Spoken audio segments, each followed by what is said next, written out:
Hi hello ನಮಸ್ಕಾರ ಸ್ನೇಹಿತರೆ. ಏನಪ್ಪ ಆಗ್ತದೆ ಇಲ್ಲಿ ಫೈನಲಿ ತಾಂಡವ್ ಶ್ರೇಷ್ಠ ಮೇಲೆ ರೇಗಾಡ್ತಿದ್ದಾರೆ. ಯಾಕೆ ಈ ಕಡೆ ಶ್ರೇಷ್ಠಗೆ ಒಂದು ದೊಡ್ಡ ಸತ್ಯ ಗೊತ್ತಾಗಿದೆ. ಆ ಸತ್ಯನ ತಾಂಡವ್ ಮುಂದೆ ರೆವೆಲ್ ಮಾಡಿಬಿಟ್ಲ, ಅಥವಾ ಈ ಕಡೆ ತಾಂಡವ್ ಫೋನ್ನ ನೋಡೇ ಬಿಟ್ನ. ಏನಾಗ್ತದೆ ಇಲ್ಲಿ, ತನ್ವಿ ಸ್ಥಿತಿ ಏನಾಗಿದೆ, ಇದನ್ನೆಲ್ಲ ತಿಳ್ಕೊಬೇಕು ಅಂದರೆ ಈಗಲೇ ನಮ್ಮ ಈ ಚಾನೆಲ್ನ ಸಬ್ಸ್ಕ್ರೈಬ್ ಮಾಡಿ, ಹಾಗೆ ಈ ಒಂದು ವಿಡಿಯೋವನ್ನು ಪೂರ್ತಿಯಾಗಿ ನೋಡಿ. ಮಗಳಿಗೆ ಆಕ್ಸಿಡೆಂಟ್ ಆಗಿದೆ ಅನ್ನೋ ವಿಷಯನೇ ಗೊತ್ತಾಗಿಲ್ಲ ಈ ಕಡೆ ತಾಂಡವ್ಗೆ. ತುಂಬ ಬಾರಿ ಕಾಲ್ ಮಾಡ್ತಾರೆ, ಬಟ್ ತಾಂಡವ್ ತಪ್ಪು ತಿಳ್ಕೊತಾನೆ. ತನ್ನ ಮಗಳು ತನ್ವಿ ಹೋಗಿ ಅಮ್ಮಂಗೆ ಏನೋ ಹೇಳಿರ್ತಾಳೆ, ಬಿಕಾಸ್ ಅಮ್ಮ ನನಗೆ ತರಾಟೆಗೆ ತೊಗೊಳೋಕ್ಕೆ ಕಾಲ್ ಮಾಡಿದ್ದಾರೆ ಅಂತ. ಹಾಗಾಗಿ ಅವನು ಕಾಲ್ನ ರಿಸೀವ್ ಮಾಡೋಕ್ಕೆ ಮುಂದಾಗೋದಿಲ್ಲ. ಆ ಒಂದು ಫೋನ್ನ ಸೈಲೆಂಟ್ ಮೋಡ್ಗೆ ಕೂಡ ಶ್ರೇಷ್ಠ ಇರ್ತಾಳೆ, ಬಿಕಾಸ್ ಅವರು ಊರಿಗೆ ಹೋಗ್ಬೇಕಾಗಿರುತ್ತೆ, ನಿಶ್ಚಿತಾರ್ಥ ಇದೆ. ಅಪ್ಸೆಟ್ ಆಗ್ತಾನೆ ತಾಂಡವ್, ಏನಾದರೂ ಅವರು ಹಾಡುವ ಮಾತನ್ನ ಕೇಳಿದ್ರೆ ಅಂತ. ಅದಕ್ಕೋಸ್ಕರ ಫೋನ್ನ ಸೈಲೆಂಟ್ಗೆ ಇಟ್ಟರು. ಈ ಕಡೆ ತಾಂಡವ್ ಕೂಡ ಫೋನ್ ರಿಸೀವ್ ಮಾಡೋದಿಲ್ಲ. ಫೈನಲಿ ಆ ಫೋನ್ ಕಾರಲ್ಲಿ ಉಳ್ಕೊಂಡ್ಬಿಡುತ್ತೆ, ಬಿಕಾಸ್ ಅಮ್ಮ ಕಾಲ್ ಮಾಡ್ತಿದ್ದಾಗ ಈ ಕಡೆ ಬರ್ತಾನೆ ಇರುತ್ತೆ ಅಂತ ಹೇಳಿ ಕಪೋರ್ಡ್ಗೆ ಹಾಕಿ ಲಾಕ್ ಮಾಡಿಬಿಡ್ತಾರೆ ತಾಂಡವ್. ಫೈನಲಿ ಇಲ್ಲಿ ಶ್ರೇಷ್ಠ ಮದುವೆ ತುಂಬ ಗ್ರ್ಯಾಂಡಾಗಿ ಆಗುತ್ತೆ. ಯಾಕಂದರೆ ಒಬ್ಬಳೇ ಮಗಳು, ಇವ್ರ ತಂದೆ ಶ್ರೀವರ್ ಅವರು ಕೂಡ ತುಂಬಾ ಶ್ರೀಮಂತರು ಅಂತ ಮಹೇಶ್ ಬಗ್ಗೆ ಸುಂದರಿ ಮಾತಾಡ್ಕೊತಿರ್ತಾರೆ. ಜೊತೆಗೆ ನಮಗೂ ಕೂಡ ಬೀಗ್ರಲ್ವ, ತುಂಬ ದೊಡ್ಡ ಗಿಫ್ಟ್ಸ್ ಬರ್ತಾ ಇರುತ್ತೆ ಅಂತ ಯೋಚನೆ ಮಾಡ್ತಿದ್ದಾರೆ. ಆದರೆ ಈ ಕಡೆ ಈ ಒಂದು ವಿಷಯನ ಕೇಳಿಸ್ಕೊಂಡಿದ್ದೆ ತಡ ಈ ಕಡೆ ತಾಂಡವ್ ಶ್ರೇಷ್ಠಗೆ ವಾರ್ನ್ ಮಾಡ್ತಾನೆ. ನೋಡು ಶ್ರೇಷ್ಠ, ಯಾವುದೇ ಕಾರಣಕ್ಕೂ ಯಾವೊಂದು ಕೂಡ ತುಂಬ ಗ್ರ್ಯಾಂಡಾಗಿ ಆಗಬಾರ್ದು, ಎಲ್ಲವೂ ಕೂಡ ಸಿಂಪಲ್ ಆಗಿ ಆಗಬೇಕು. ನಮ್ಮನೆಯವರು ನಿಮ್ಮನೆಯವರು ಅಷ್ಟೇ ಇರಬೇಕೇ ಹೊರತು ಬೇರೆ ಯಾರನ್ನ ಕೂಡ ಕರಿಬಾರ್ದು ಅಂತ. ಅದಕ್ಕೆ ಶ್ರೇಷ್ಠ ಕೂಡ ಏನು ಮಾತಾಡ್ತಿದ್ಯಾ ತಾಂಡವ್, ನೀನು ಆಡೋದು ನೋಡಿದ್ರೆ ನನಗೆ ಮಾತ್ರ ಬೇಕು, ನನಗೆ ಮದುವೆನೇ ಬೇಡ ಅನ್ನೋ ರೀತಿ ಆಡ್ತಿದ್ಯಲ್ಲ ಅಂದಾಗ, ಆ ರೀತಿ ಅಲ್ಲ ಶ್ರೇಷ್ಠ, ಬಟ್ ನನ್ನ ಹತ್ರ ಆರ್ಗ್ಯೂ ಮಾಡೋಕ್ಕೆ ಬರಬೇಡ ಅಂತಾನೆ. ಸರಿ ಆಯಿತು, ಸಿಂಪಲ್ಲಾಗೇ ಇರುತ್ತೆ ಅಂತ ಹೇಳ್ತಾಳೆ. ಫೈನಲಿ ಇಬ್ಬರು ಕೂಡ ಮನೆಗೆ ಬಂದರೆ ಆಲ್ರೆಡಿ ಮನೆ ಡೆಕೋರೇಷನ್ ನೋಡಿದೆ. ಈ ಕಡೆ ತಾಂಡವ್ಗೆ ಅನ್ನಿಸ್ತದೆ, ಏನಪ್ಪ ಇದಕ್ಕೆ ಇಷ್ಟು ಮಟ್ಟಿಗೆ ಗ್ರ್ಯಾಂಡಾಗಿ ಅಲಂಕಾರ ಮಾಡಿ ಡೆಕೋರೇಟ್ ಮಾಡಿದಾರಲ್ಲ ಮನೇನ ಅಂತ. ಫೈನಲಿ ಅವ್ರಿಗೆ ಹಾರ್ಟ್ಲಿ ವೆಲ್ಕಮ್ ಸಿಗುತ್ತೆ.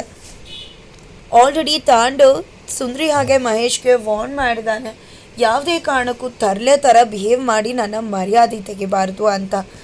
ಈ ಕಡೆ ಆರತಿ ತಗೊಂಡು ಒಳಗಡೆ ಕರ್ಕೋತಿದ್ದಾಗೆ ನೆಂಟರಿಷ್ಟರೆಲ್ಲ ಬಂದಿರೋರು, ಏನಿದು ನಿಮ್ಮ ಮಗಳು ಕೂಡ ಇವ್ರ ಜೊತೆನೇ ಬಂದಿದ್ದಾಳಲ್ಲ ಅಂತ ಪ್ರಶ್ನೆ ಮಾಡಿದಾಗ, ಸಿಟಿಯಿಂದ ಬಂದಿದ್ದಾಳಲ್ವ ಅದಕ್ಕೋಸ್ಕರ ಅವ್ರ ಜೊತೆನೇ ಬಂದಿದ್ದಾರೆ ಅಂತ ಹೇಳ್ತಾರೆ. ನಂತರ ಈ ಕಡೆ ಆಲ್ರೆಡಿ ಬಂದಿದ್ದ ತಡ ಅಲ್ಲಿದ್ರು ಜನಗಳ ಒಡವೆ ಮೇಲೆ ಕಣ್ಣು ಬಿದ್ದಿದೆ ಸುಂದ್ರಿಗೆ. ಖಂಡಿತ ಸುಂದ್ರಿ ಏನಾದ್ರು ಮಾಡಿಬಿಡ್ತಾಳೆ ಅಂತ ಅಂದ್ಕೊಂಡಿದ್ದೆ. ಮಹೇಶ್ ಬಂದು, ನೋಡು ಸುಂದ್ರಿ, ಯಾವುದೇ ರೀತಿ ನಿನ್ನ ಕೈ ಚೊಳಕನ ತೋರಿಸ್ಬಾರ್ದು, ಸುಮ್ಮನೆ ಇದ್ದು ಬಿಡು ಅಂತ ವಾರ್ನ್ ಮಾಡ್ತಾರೆ. ನಂತರ ಬಂದಿರುವ ಗೆಸ್ಟ್ಸ್ಗೆ ಎಲ್ಲರೂ ಕೂಡ ವೆಲ್ಕಮ್ ಡ್ರಿಂಕ್ ಕೊಟ್ಟಾಗೆ ಇಲ್ಲೂ ಕೂಡ ವೆಲ್ಕಮ್ ಡ್ರಿಂಕ್ಸ್ ಕೊಟ್ಟರೆ ಆ ಫ್ರೆಶ್ ಫ್ರೂಟನ್ನು ಜ್ಯೂಸನ್ನು ಕುಡ್ದಿದ್ದೆ ತಡ ಸುಂದ್ರಿ ಹಾಗೆ ಮಹೇಶ್ಗೆ ತಡ್ಕೊಳೋಕ್ಕಾಗೋದಿಲ್ಲ. ಯಾವುದ್ರ ಜ್ಯೂಸ್ ಇದು ಅಂತ ಕೇಳ್ತಿದ್ದಾಗೆ, ಚಿಕ್ಕು ಇಟ್ ಮೀನ್ಸ್ ಸಪೋಟಾ ಜ್ಯೂಸ್ ಅಂತಿದ್ದಾಗೆ, ಹೌದಾ ನಂಗೆ ಸಪೋಟಾ ಜ್ಯೂಸ್ ಅಂದರೆ ತುಂಬಾ ಇಷ್ಟ, ಬಿಡಿ ಬಿಡಿ ಅಂತ ಹೇಳಿ ಗ್ಲಾಸ್ ಮೇಲೆ ಗ್ಲಾಸು ಅಲ್ಲಿ ಕೂತಿರೋ ಜನಗಳಿಗೆ ಇರಿಟೇಟ್ ಆಗಿಬಿಡುತ್ತೆ ನೋಡಿ, ಅಸಹ್ಯ ಆಗಿಬಿಡುತ್ತೆ. ಅಷ್ಟರ ಮಟ್ಟಿಗೆ ಇಡೋ ಬರೋ ಜ್ಯೂಸ್ನೆಲ್ಲ ಕುಡ್ಬಿಡ್ತಾರೆ. ಏನು ಮಾಡೋದು, ಶ್ರೇಷ್ಠ ಮರ್ಯಾದೆ ಕಾಪಾಡ್ಕೋಬೇಕು ಅಂತ 4 ಜನದ ಮುಂದೆ 4 ಸುಳ್ಳು ಮಾತುಗಳನ್ನ ಹೇಳ್ತಾರೆ, ಬಟ್ ಜನಗಳಿಗೂ ಗೊತ್ತು ಅಂತ ಅನ್ಕೋತಾರೆ ಅಷ್ಟೆ.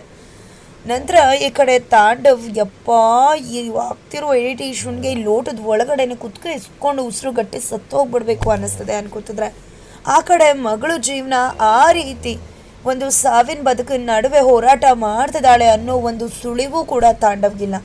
ಖಂಡಿತ ಅದರ ಒಂದು ಸುಳಿವು ಸಿಕ್ಕಿದ್ರೂ ಕೂಡ ತಾಂಡವ್ ಇಲ್ಲಿ ಒಂದು ಕ್ಷಣಕ್ಕೂ ಇರೋದಿಲ್ಲ ಅನ್ನೋದಂತೂ ಶತಸಿದ್ಧವಾದ ಮಾತು ಅಂತ ಹೇಳಬಹುದು.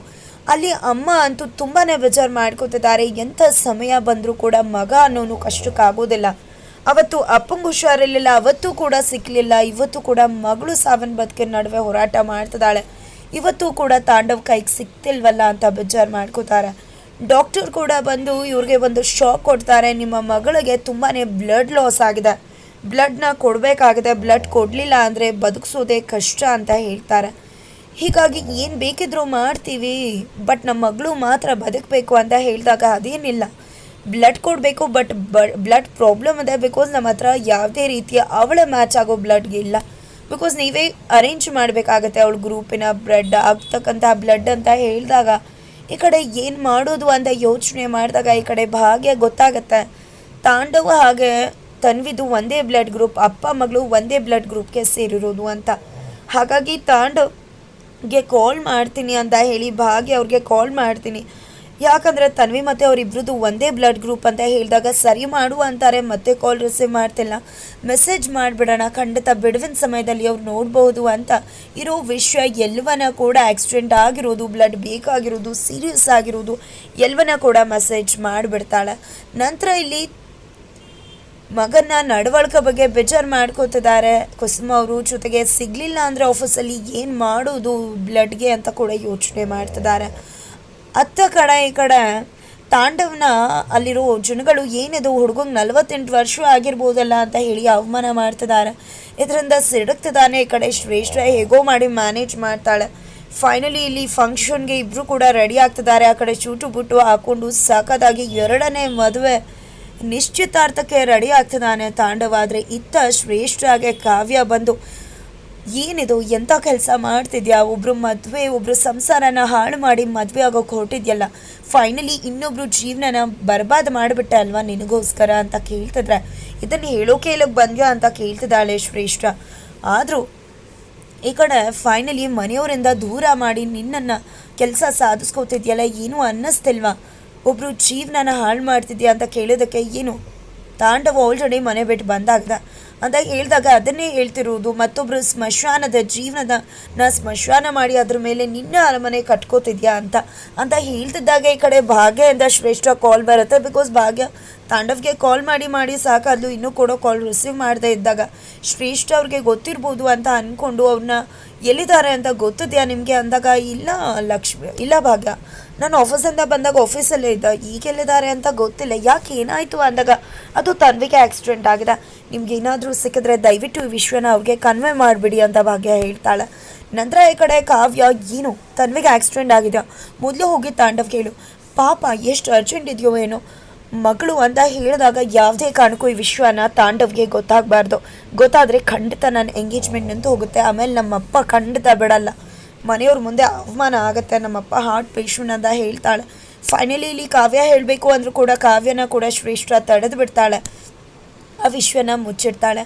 ಆದರೆ ಇಲ್ಲಿ ತಾಂಡವ್ಗೆ ಗೊತ್ತಿಲ್ಲ, ನಿಶ್ಚಿತಾರ್ಥದ ಸಂಭ್ರಮದಲ್ಲಿದ್ದಾನೆ. ಅಷ್ಟರಲ್ಲಿ ಈ ಕಡೆ ರಘು ಅವರಿಂದ ಇಡೀ ಊರಿನವರೆಲ್ಲ ಫಂಕ್ಷನ್ಗೆ ಬರ್ತಿದ್ದಾರೆ ಅನ್ನೋ ಸತ್ಯ ಗೊತ್ತಾಗುತ್ತೆ. ಏನದು, ನಾನು ಸಿಂಪಲ್ ಆಗಿರಬೇಕು ಅಂದ್ಕೊಂಡ್ರೆ ಇಡೀ ಜನಗಳನ್ನೆಲ್ಲ ಕರೆದು ದೊಡ್ಡದಾಗಿ ಅವರು ಫಂಕ್ಷನ್ ಮಾಡ್ತಿದ್ದಾರೆ ಅಂತ ಅಂದ್ಕೊಂಡು ತಾಂಡವ್ ತುಂಬಾ ಕೋಪ ಮಾಡ್ಕೋತಾನೆ. ತಕ್ಷಣ ಬಂದು ಶ್ರೇಷ್ಠ ಬಳಿ ಪ್ರಶ್ನೆ ಮಾಡ್ತಿದ್ದಾನೆ, ಏನು ಶ್ರೇಷ್ಠ, ನಾನು ಏನು ಹೇಳಿದೆ ನಿನಗೆ, ಸಿಂಪಲ್ ಆಗಿರಬೇಕು, ನಮ್ಮನೆಯವ್ರು ನಿಮ್ಮನೆಯವರು ಅಷ್ಟೇ ಅಂತ ತಾನೆ, ಆದರೆ ಈಗ ಊರಿನ ಜನ ಎಲ್ಲ ಕರೀತಿದ್ದಾರಲ್ಲ, ಏನಿದು ಅಂತ ಹೇಳಿ ತರಾಟೆಗೆ ತೊಗೊಂಡಿದ್ದಾನೆ. ಈ ಕಡೆ ಶ್ರೇಷ್ಠ ಏನು ಹೇಳಬೇಕು ಅಂತ ಗೊತ್ತಾಗ್ತಿಲ್ಲ. ಅಷ್ಟರಲ್ಲಿ ಈ ಕಡೆ ರಘು ಕಾವ್ಯ ಜೊತೆ ಬಂದು ಎಲ್ಲರನ್ನೂ ಕರೆದ್ರೆ ಏನು ಪ್ರಾಬ್ಲಮ್, ಈ ಕಡೆ ಶ್ರೇಷ್ಠ ಅಯ್ಯೋ ಅದೇನಿಲ್ಲ, ಸಿಂಪಲ್ ಆಗಿರೋದು ಅವ್ನಿಗಿಷ್ಟ, ಅದಕ್ಕೋಸ್ಕರ ಆ ರೀತಿ ಕೇಳ್ತಿದ್ದಾರೆ ಅಷ್ಟೇ ಅಂತ ಹೇಳ್ತಾರೆ. ಈ ಕಡೆ ಏನೂ ಮಾಡೋಕ್ಕಾಗೋದಿಲ್ಲ. ಬಟ್ ತಾಂಡವ್ಗೆ ಇದು ಯಾವುದೂ ಕೂಡ ಇಷ್ಟ ಆಗ್ತಾ ಇಲ್ಲ, ಏನು ಮಾಡಬೇಕು ಅಂತ ಗೊತ್ತಾಗ್ತಾ ಇಲ್ಲ. ಹೀಗೆ ತಲೆ ಕುಡಿಸ್ಕೊಂಡು ಕೂತ್ಕೊಂಡಿದ್ದಾನೆ ತಾಂಡವ್. ಬಟ್ ತನ್ನ ಮಗಳಿಗೆ ಎಂಥ ಪರಿಸ್ಥಿತಿ ಬಂದಿದೆ ಅಂತ ಕನಸಲ್ಲೂ ಕೂಡ ಯೋಚನೆ ಮಾಡೋಕ್ಕೆ ಅವನಿಗೆ ಸಾಧ್ಯ ಇಲ್ಲ. ಬಿಕಾಸ್ ಯಾವ ಒಂದರ ಸಣ್ಣ ಸುಳಿವು ಕೂಡ ಶ್ರೇಷ್ಠ ಬಿಟ್ಕೊಟ್ಟಿಲ್ಲ.